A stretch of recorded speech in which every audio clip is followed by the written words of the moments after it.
ನಿಮ್ಮ ಪ್ರಕಾರ ಏನಾಗಿತ್ತು ಆ ದಿನ? ನಿಮ್ಮ ಅಳಿಯ ಎಲ್ಲಿತ್ತು? ನಮ್ಮ ಅಳಿಯ ಫಂಕ್ಷನಲ್ಲಿದ್ದರು. ಫಂಕ್ಷನ್ ಅಟೆಂಡ್ ಮಾಡ್ಕೊಂಡು ಅವ್ರಿಗೆ ಹುಷಾರಿಲ್ಲ, ಪೇಷಂಟ್ ಬೇರೆ ಇದ್ದರು. ಫಂಕ್ಷನ್ ಅಟೆಂಡ್ ಮಾಡ್ಕೊಂಡಿದ್ರು. ಅವ್ರು ಏನು ತಪ್ಪು ಮಾಡದೆ ಮನೇಲಿ ಮುಖ ತೊಳಿಕೊಂಡು ಸೀದಾ ಫಂಕ್ಷನ್ಗೆ ಬಂದರು. ಎಲ್ರಿಗೂ ಬಡವ್ರಿಗೆಲ್ಲ ಊಟ ಮಾಡ್ಸೋಕ್ಕೆ ಎಲ್ಲ ಅಡುಗೆ ಮಾಡಿದ್ದದು.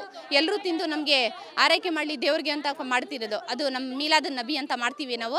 ಅದನ್ನು ಮಾಡ್ತಾಯಿದ್ವಿ. ಏನು ತೊಂದರೆ ಕೊಡದೆ, ಯಾರಿಗೂ ತೊಂದರೆ ಕೊಡದೆ ನಾವು ನೆಮ್ಮದಿಯಿಂದ ಆ ಫಂಕ್ಷನ್ ನಡೆಸ್ತಾ ಇದ್ವಿ. ಆ ಫಂಕ್ಷನಲ್ಲೇ ಇದ್ದಾರೆ. ಬೇಕಾದರೆ ನಾನು ನಿಮಗೆ ಪ್ರೂಫ್ ತೋರಿಸ್ತೀನಿ, ನಮ್ಮ ಅಳಿಯ ನಮ್ಮ ಜೊತೆಲೇ ಇದ್ರು ಅಂತ. ಅವರು ಏನು ಮಾಡದೇ ಇರೋರನ್ನ ಬಂದು ಹಿಡ್ಕೊಂಡೋಗಿ ನಮ್ಮ ಅಳಿಯನಿಗೆ ಅತ್ಯಾಚಾರ ಹೊಡೆದಿದ್ದಾರೆ. ನಮಗೆ ನ್ಯಾಯ ಕೊಡಿಸಿ ದಯವಿಟ್ಟು ಅವರ ತಾಯಿ ಜೊತೆ ಫಂಕ್ಷನ್ ಅಲ್ಲಿ ಇದ್ದಾಗ ಯಾಕೆ ತಗೊಂಡು ಹೋಗಿದ್ದಾರೆ ಪೊಲೀಸರು?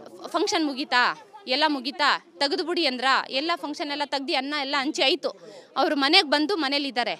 ಬನ್ನಿ ನೀವು ಅಜ್ಜಿ ಅವರನ್ನ ಬನ್ನಿ ಮಾತಾಡಬೇಕು ಅಂತ ಕರ್ಕೊಂಡೋದ್ರು. ನಾನು ಪೊಲೀಸ್ ಅವ್ರ ಹತ್ರ ರಿಕ್ವೆಸ್ಟು ಮಾಡಿದ್ದೀನಿ, ಬಿಟ್ಬಿಡಿ ಅವ್ರು ಪೇಷಂಟು ಅಂತ ರಿಕ್ವೆಸ್ಟು ಮಾಡಿದ್ದೀನಿ. ಬಿಡಲಿಲ್ಲ. ಅವ್ರು ಏನು ತಪ್ಪು ಮಾಡಿಲ್ಲ, ಅವ್ರು ಬಿಟ್ಬಿಡಿ ಅಂತ ಹೇಳ್ತಾ ಇದ್ದೀನಿ, ಆಗಲೂ ಬಿಡಲಿಲ್ಲ. ಪೊಲೀಸ್ ಅವರ ಕರ್ಕೊಂಡೋಗಿ ಸಂಜೀವಿನಿ ಹಾಸ್ಪಿಟ್ಲಲ್ಲಿ ಅವ್ರಿಗೆ ಟ್ರೀಟ್ಮೆಂಟ್ ಮಾಡಿಸಿ, ಜ್ವರ ಇದ್ದು ಟ್ರೀಟ್ಮೆಂಟ್ ಮಾಡಿಸಿ ಪುನಃ ಕರ್ಕೊಂಡೋದ್ರು. ಬೆಳಗ್ಗೆ ಬಿಟ್ಬಿಡ್ತೀವಿ ಅಂದರು, ಬೆಳಗ್ಗೆನೂ ಬಿಡಲಿಲ್ಲ. ಪೊಲೀಸ್ ಸ್ಟೇಷನಲ್ಲಿ ಹೋಗಿ ನಾನು ಒಬ್ಬಳು ನಿಂತ್ಕೊಂಡು ಯಾರ್ಯಾರಿಗೂ ಸಹಾಯ ಕೇಳಿದ್ರು. ಒಬ್ಬರು ಪೊಲೀಸು ನನಗೂ ಕೂಡ ಸಹಾಯ ಕೇಳಲಿಲ್ಲ. ನಾವು ಪೊಲೀಸ್ನ ನಾವು ಭಗವಂತ ಅಂತೀವಿ, ಅವರೇ ನಮಗೆ ರಕ್ಷಿಸೋರು ಅಂತೀವಿ ನಾವು.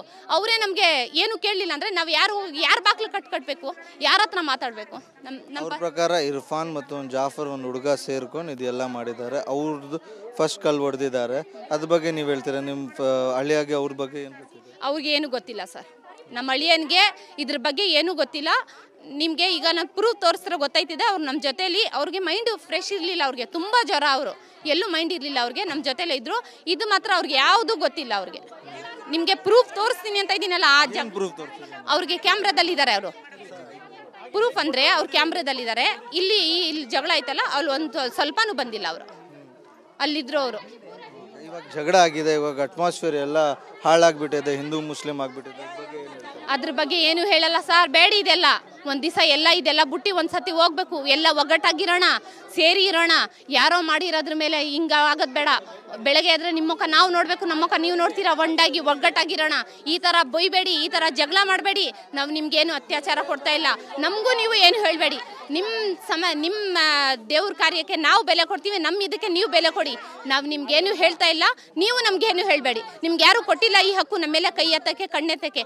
ಏರ ನುಗ್ಬಿಟ್ಟಿದ್ರು, ಬಿಡ್ತಾ ಇದ್ರೆ ನಮಗೆಲ್ಲ ಏನೋ ಮಾಡ್ಬಿಡಕ್ಕೆ ಪೊಲೀಸ್ ಅವ್ರು ಅವಾಯ್ಡ್ ಮಾಡಿದ್ದು.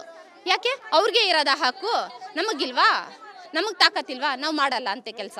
ನಾವು ಮಾಡಲ್ಲ. ಅದು ಎಲ್ಲ ಸೇರ್ಕೊಂಡಿರೋಣ ಅಂತ ಕೇಳ್ತಾ ಇರೋದು ನಾವು. ಅಂತೆ ಕೆಲಸ ನಾವು ಮಾಡಲ್ಲ ಸರ್. ನ್ಯಾಯ ಬೇಕು ಸರ್. ನಮಗೆ ದಯವಿಟ್ಟು ನ್ಯಾಯ ಬೇಕು. ಅಮಾಯಕರಿಗೆ ಕರ್ಕೊಂಡೋಗಿದ್ದಾರೆ. ನಮಗೆ ನ್ಯಾಯ ಬೇಕೇ ಬೇಕು. ನಮಗೆ ನ್ಯಾಯ ಕೊಡಿಸಿ ಸರ್. ಯಾರು ಕಲ್ಲು ಹೊಡೆದಿದ್ದಾರೆ ಅದ್ರ ಬಗ್ಗೆ ಏನು ಹೇಳ್ತೀರಿ? ಅದು ಕಲ್ಲು ಹೊಡೆದಿದ್ದಾರಲ್ಗೆ ಅವ್ರಿಗೆ ಶಿಕ್ಷೆ ಕೊಡಲೇಬೇಕು. ಅವ್ರಿಗೆ ಅವ್ರು ಕೊಳ್ಳು ಹೊಡೆದಿರಲ್ವಾ, ಅದು ತಪ್ಪದು. ತಪ್ಪಿಗೆ ತಪ್ಪನ್ಬೇಕು.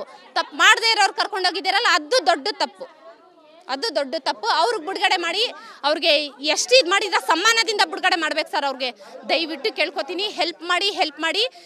ಮಾಡದೇ ಇರೋರಿಗೆ, ಅಮಾಯಕರಿಗೆ ಉಳಿಸ್ಕೊಡಿ ಅಷ್ಟೇ ಸರ್.